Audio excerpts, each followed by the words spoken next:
इस शराब सेवन का कितने दिन तक असर हो सकता है जिन पे अभी तक नहीं हुआ है कोई संभावना?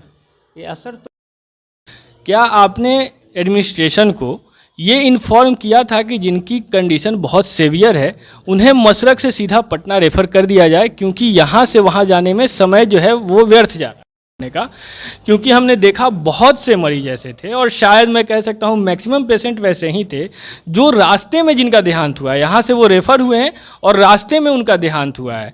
इसलिए मैं जानना चाहता हूँ कि जो मरीज जैसे मसरक ब्लॉक की ये घटना है, वहाँ से पहले रेफ़र होकर वो छपरा आए, यहाँ आने में उन्हें लगभग 1 घंटे लगे होंगे, यहाँ 1-2 घंटे जो आप प्राइमरी उन पे समय दे सकते थे आपने दिया, उनका ट्रीटमेंट किया, फिर इसके बाद ये रेफ़र हुए। तो अगर उनको ये परेशानी थी और किसी सुविधा की कमी थी तो जो उनका गोल्डन पीरियड होता है, जैसे डॉक्टरी मेडिकल टर्म में कहते हैं गोल्डन पीरियड, वो मेडिकल टर्म अगर गोल्डन पीरियड अगर हम यूज़ करते उन्हें सीधे मसरक से पटना रेफ़र करने के लिए, तो शायद क्या वो बचाए जा सकते थे। नमस्कार, मैं हूं कुमार मृणाब और आप देख रहे हैं फेरी टाउट न्यूज़। हर पूरे बिहार वासी और पूरे देशवासी जो शराब वाली घटना हुई है, जहरीली शराब वाली घटना बिहार में छपरा सारण जिले के छपरा में, उससे वाकिफ़ हैं। उसी सिलसिले में हमारे छपरा सदर अस्पताल के जितने भी डॉक्टर थे बहुत व्यस्त थे, तो उस वक्त हमें ये उचित नहीं लगा कि हम उन्हें परेशान करें या उन्हें बहुत सवालों में उलझाए रखें, क्योंकि वो सारे लोग अपना 100% देने की कोशिश कर रहे थे और जितना हो सके मरीजों को बचाने की कोशिश कर रहे थे। लेकिन अब जो मरीज आ रहे थे जहरीली शराब के सेवन के शिकार, उनकी संख्या अब कम हुई है। हमारे सामने जो प्रभारी अधीक्षक हैं, उपाधीक्षक महोदय, वो बैठे हुए हैं। हम आइए जानने की कोशिश करते हैं उनसे कि कितने मरीज आए थे और क्या क्या हुआ था उस पूरी घटना के दौरान। सबसे पहले तो सर स्वागत है आपका फेरी टाउट न्यूज़ चैनल में। धन्यवाद। सर आप अपना नाम और जो डॉक्टर एस.डी. सिंह हुआ, मैं डिप्टी सुपरिटेंडेंट सदर अस्पताल छपरा। सर हमारे दर्शकों को आप बताएंगे कि अब तक जो जहरीली शराब के सेवन शिकार मरीज थे उनकी संख्या कितनी थी जो इस सदर अस्पताल में आए? सदर अस्पताल में लगभग 70 के करीब में पेशेंट आए। और उनमें कितने लोग यहाँ जिनकी मृत्यु हुई? डेथ मेरे यहाँ हुआ 38 लोगों की डेथ हुई, जिसमें से 5 पीएमसीएच में हुआ और 33 हमारे यहाँ हुआ। जिसका पोस्टमार्टम कराया गया तो वो पुष्टि हुई कि मेरे यहाँ मतलब डेथ हुआ। अच्छा सर, यहाँ हमारे दर्शकों को क्या आप बता पाएंगे कि कितने लोगों को रेफ़र किया गया था यहाँ से? रेफ़र 36-37 आदमी को रेफ़र किया गया था पटना के लिए बेहतर इलाज के लिए। और बाकी मरीज यहीं थे? बाकी मरीज नहीं थे। कुछ लोग इसमें डिस्चार्ज हो गए, 9 पेशेंट डिस्चार्ज हो गए और बाकी को रेफ़र किया गया। रेफ़र करने के दौरान कुछ रास्ते में जिनकी मौत हो गई, फिर आके पोस्टमार्टम यहाँ हुआ। कुछ पीएमसीएच चले गए, पीएमसीएच में कुछ इलाजरत हैं, कुछ लोगों का डायलिसिस चल रहा है, कुछ लोग वहाँ ठीक हैं। उनमें से कुछ लोग लामा भी हो गए। लामा मतलब लेफ्ट अगेंस्ट मेडिकल एडवाइस, कुछ लोग भाग गए। अच्छा सर, जो भी मरीज आ रहे थे उनमें प्राइमरी सिम्टम्स क्या दिखाई दे रहे थे और उन्हें कौन कौन सी यहाँ पे परेशानियाँ दिख रही थी जिनकी वजह से उन्हें रेफ़र करना पड़ रहा था? यहाँ रेफ़र करना पड़ा, एक तो सीरियस थे और काफ़ी जिनका लॉस ऑफ विजन, आँख की रोशनी बहुत हद तक दिखाई नहीं पड़ रहा था, उनको हम लोग रेफ़र कर रहे थे। और बाकी जो आए थे जिनका मल्टी सिस्टम इन्वॉल्वमेंट हो गया था, काफ़ी सीरियस स्थिति में थे, उनको रेफ़र किया जा रहा था हेमोडायलिसिस के लिए बेटर जगह पीएमसीएच। अच्छा, जो भी दर्शक हमारे देखेंगे उनके इन्फॉर्मेशन के लिए मैं ये जानना चाहूँगा, क्योंकि जब मैं बीच में आया था इंटरव्यू करने तो कुछ मरीज मुझे वैसे देखे जिन्होंने सेवन के 2-3 दिन के बाद आए यहाँ एडमिट होने और तब उनमें परेशानियाँ शुरू हुई थी उनके शरीर में। तो क्या अब भी ये संभावना है कि जिन्होंने वैसे शराब या जहरीली शराब का सेवन किया हो उनमें आने वाले जो अभी, क्योंकि ये लगभग 4-5 दिन का समय बीत चुका है, तो क्या उन्हें अब भी कोई परेशानी हो सकती है या कुछ एडवाइस आप उनको देंगे कि उन्हें दिखा लेना चाहिए तुरंत से तुरंत? ऐसा एकदम जो लोग नहीं दिखाएं वो आकर दिखला लें। मेनली आँख की रोशनी के बारे में हम बोलें कि 3-4 दिन के 5 दिन के बाद भी रोशनी कम हो जा रही है, तो रोशनी कम होने में जितना जल्दी डॉक्टर से दिखा लेंगे उतना जल्दी बेटर होने का चांस है। अगर लेट होगा तो फिर रोशनी आना बहुत मुश्किल है। अच्छा, बी स्पेसिफिक इस शराब सेवन का कितने दिन तक असर हो सकता है? जिन पे अभी तक नहीं हुआ है कोई संभावना? ये असर तो 1 हफ्ता से 10 दिन तक 80% लोग, अगर कुछ असर नहीं हुआ तो समझिए कि असर नहीं हुआ। तो मैं अपने दर्शकों से कहना चाहूँगा, जो भी अभी जिन्होंने कहीं अपनी चिकित्सा नहीं कराई है, आप डॉक्टर साहब के इस परामर्श को सुनिए और कृपया 10 दिन पूरा होने से पहले अपना इलाज करवा लें। खुद को सुरक्षित न माने जब तक आपके चिकित्सक आपको सुरक्षित नहीं बताते हैं।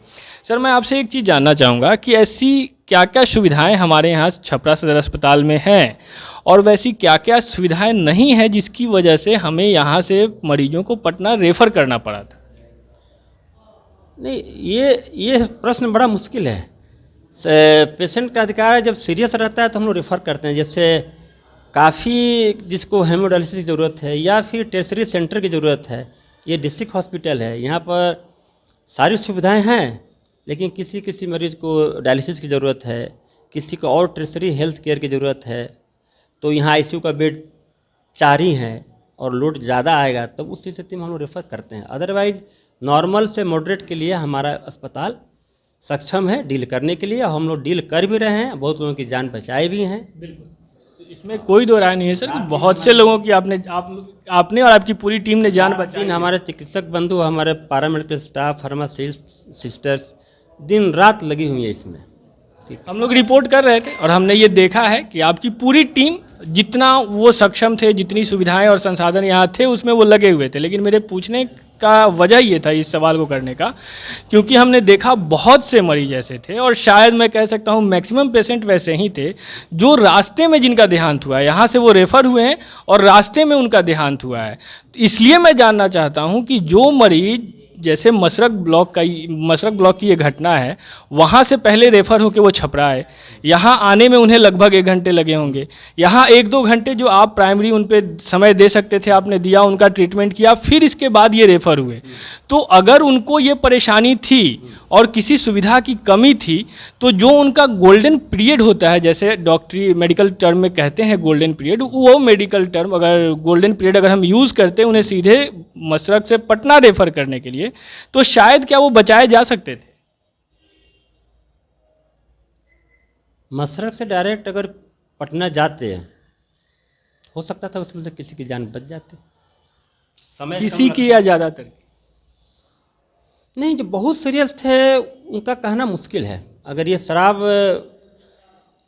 है तो खैर पोस्टमार्टम का रिपोर्ट आने के बाद, लेकिन कुछ भी जहरीली चीज़ जो खाए हैं, अगर वो नर्वस सिस्टम पर बहुत ज़्यादा अटैक कर लिया तो फिर वो संभावना कम रहती है बचने की। लेकिन कुछ लोग ऐसे हैं जिसमें सिम्टम अभी आ रहा है, आँख की रोशनी कम हो रही है, तुरंत पता चला और तुरंत वो रेफ़र कर दिया, तो गोल्डन पीरियड में उनकी जान बचाई जा सकती थी और आँख की रोशनी भी बचाई जा सकती थी। जो मसरक से छपरा और फिर छपरा से पटना जाने में जिनकी मृत्यु हुई उन्हें बचाया जा सकता था, आप इससे एकदम सहमत। अच्छा सर, कि जब ऐसी स्थिति उत्पन्न हो रही थी, जब क्योंकि छपरा सदर अस्पताल एक कमिश्नरी हेड ऑफिस भी है छपरा, और यहाँ पे चीज़ें थोड़ी अत्याधुनिक और सुविधाएं जो हैं वो थोड़ा अधिक होना चाहिए क्योंकि यहाँ की जनसंख्या भी अधिक है, तो क्या आपने प्रशासन को या जो भी आपके सीनियर मोस्ट होंगे जिन्हें आप इतला करते हो, क्या आप लोगों ने उन्हें इसका इन्फॉर्मेशन दिया था कि आपके यहाँ सुविधाएं कम हैं या व्यवस्थाएं कम लोगों की हैं और अब दबाव लोगों का बढ़ता जा रहा है तो उसकी उचित व्यवस्था की जाए?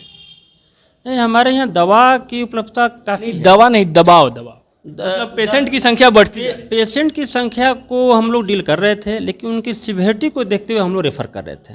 जो डिस्ट्रिक्ट है हॉस्पिटल का जो मानक है उसके हिसाब से हम लोग फिट हैं, लेकिन उसके बाद भी टर्शियरी जो हेल्थ केयर है वहाँ भेजना ज़रूरी रहता है तो हम लोग भेजते ही। वैसे हमारा जितने लोग आएंगे हमारे यहाँ माइल्ड टू मॉडरेट सिम्टम के लिए हम लोग क्वाइट कॉम्पिटेंट हैं डील करने के लिए। हमारे फिजिशियन हैं, सर्जन हैं, अल्ट्रासाउंड वाले लोग हैं, सब लैब है, 24/7 लैब है, एक्सरे है, सिटी स्कैन है, सुविधा सारी है। मैं इस क्वेश्चन को थोड़ा और स्पेसिफिक बनाऊंगा सर, क्या आपने एडमिनिस्ट्रेशन को ये इन्फॉर्म किया था कि जिनकी कंडीशन बहुत सेवियर है उन्हें मसरक से सीधा पटना रेफ़र कर दिया जाए क्योंकि यहाँ से वहाँ जाने में समय जो है वो व्यर्थ जा रहा है? नहीं, उतना टाइम हमारे पास नहीं था। हम लोग तो बिजी थे कि जो लोग आ रहा था कहीं से उसको पहले देखें और उसके ऊपर फिर हम लोग डिसीजन लें कि इनको रेफ़र करना है कि नहीं। ये हमने प्रशासन को नहीं बताया कि वहीं से डायरेक्ट रेफ़र कर दीजिए, क्योंकि कभी कभी होता है कि रेफरल ऐसा सरकार का नियम है कि रेफर डायरेक्ट वहाँ से पटना भी जा सकते हैं, लेकिन चूंकि नज़दीक छपरा है तो लोग सोचते हैं पहले छपरा जाके दिखला लें। तो इसमें कुछ जागरूकता या क्या कहिए, कुछ पब्लिक सिस्टम का कुछ ये है। बाकी जो यहाँ पर जो आए उनको हम लोग काफ़ी, हाँ, वो हमने रिपोर्टिंग करते और बहुत लोगों को बचाया भी है, लेकिन जो काफ़ी सीरियस थे उनको तो रेफ़र करना ही था। उसमें से कुछ लोग रास्ते में दम तोड़ दिए, कुछ लोग पीएमसीएच में जाके दम तोड़ दिए, कुछ लोग वहाँ से भागकर लामा हो गए, अब कहाँ कहाँ इलाज करें पता नहीं है। कुछ लोग अभी इलाजरत हैं जिनका डायलिसिस हो रहा है, ठीक हैं, और कुछ लोग हम लोग 10-9 आदमी को refer with good advice discharge किए हैं, जो कि ठीक से अपना जीवन यापन कर रहे हैं, अभी तक ठीक है, कोई ऐसा रिपोर्ट नहीं आया है। तो बहुत बहुत धन्यवाद सर, आपने हमें समय दिया। आप देख सकते हैं ये थे डॉक्टर SD सिंह जी, जो यहाँ पे डिप्टी सुपरिटेंडेंट हैं छपरा सदर अस्पताल में। और सर अभी बिजी हैं डेटा वगैरह बनाने में कि कितने मरीज आए थे क्या थे। हम आपके आभारी हैं सर कि आपने हमें समय दिया और बहुत ही धैर्य के साथ आपने हमारे सवालों का जवाब दिया। बहुत धन्यवाद सर। तो आप ऐसे ही तमाम खबरों के साथ जुड़े रहने के लिए देखते रहिए फेरिट आउट न्यूज़। और अगर आपने अभी तक हमारे चैनल को सब्सक्राइब नहीं किया है तो कृपया सब्सक्राइब कर दें और बेल आइकन के बटन को दबाना ना भूलें। मैं कुमार मृणाल, कैमरामैन संजीव कुमार के साथ बहुत बहुत धन्यवाद।